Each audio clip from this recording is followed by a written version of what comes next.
It's December, and whilst there is not that much going on in the garden, there are still a few things that you can sow and grow right now.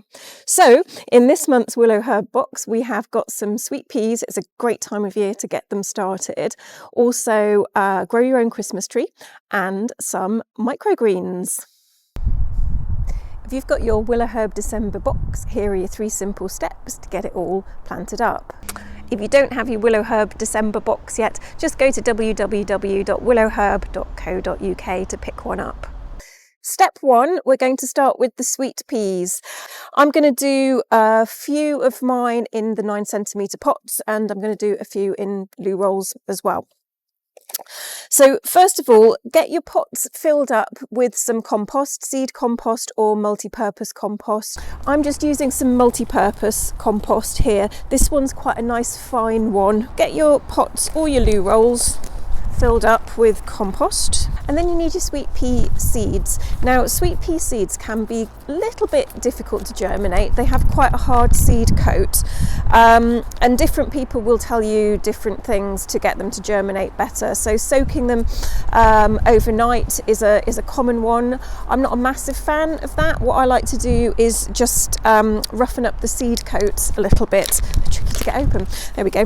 Simply with sandpaper, or you could use an emery board. You're not trying to get them evenly sanded all the way around. Just give them a nice little bit of a rub. The other thing you could do is you can kind of nick them with a knife, but I always find that a bit fiddly and I end up just throwing them around the kitchen or something. You put them 2 to a pot or 2 to a loo roll, just because you know, you may have one that germinates and one that doesn't. Pop them on the top of the compost, and I will squeeze 2 into each loo roll as well. Just simply push them down with your finger and smooth the compost over the top, and then I like to put a layer of horticultural grit on the top of them, and then we're going to water them. Get them going inside sunlight that they're looking for. And so obviously as the days get longer from here, it's a really great time to start sweet peas off. So yeah, stick them on a nice bright windowsill, and then hopefully you'll start to see little seedlings popping up after a couple of weeks. When they've got 3 pairs of leaves, what you want to do is just pinch out the top, and what that's going to do is encourage bushier growth and more flowers in the summer. Step 2, grow your own Christmas tree. This is something called a Korean fir. It's quite a slow growing tree, so you should be able to keep it in a pot for years and years.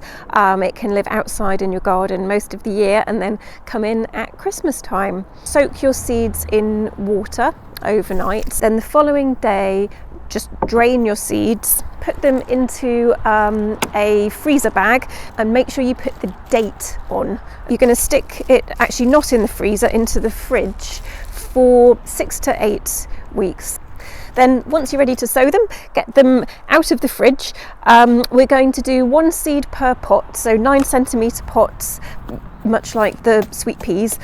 Seed compost into your pots, and then we're going to surface sow these seeds. Put a seed on top of the compost because it needs sunlight to germinate. If you have some vermiculite, you can pop that on top. I thought I had some, it turns out I don't. The other thing you can do is put a little bit of horticultural grit on the top, which is what I'm going to have to do, and then they should germinate for you within a few weeks.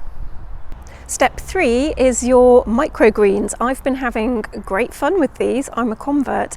Now, what I have found is that using old fruit trays like this seems to work really, really well. They've got holes in the bottom, which just makes it really easy to control the levels of moisture. So a really thin layer of seed compost. They really don't need much nutrition at all. In fact, you can grow them on kitchen roll if you want to, but I have found that using seed compost does seem to give me slightly better results. Flatten it off, pour your seeds in, spread them out a bit. They can go really, really close together. Then make sure that they're watered. So if you just put some water into a Tupperware bowl and then stick them in the water. Now your microgreens are going to need a few days in the dark in order to germinate, and pressure on them as well. So just stack them one on top of each other. Make sure you've got something waterproof underneath them. Put another fruit tray in the top and weight that down a little bit. I've found that a nice big jar of Nutella seems to work really well for this. And then put them in a cupboard or somewhere dark for a couple of days. Check them.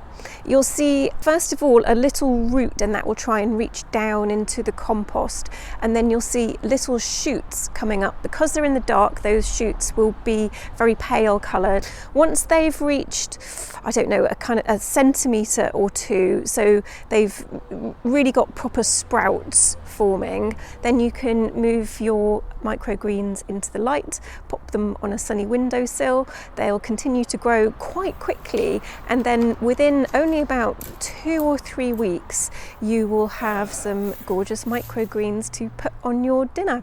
Absolutely delicious, love them.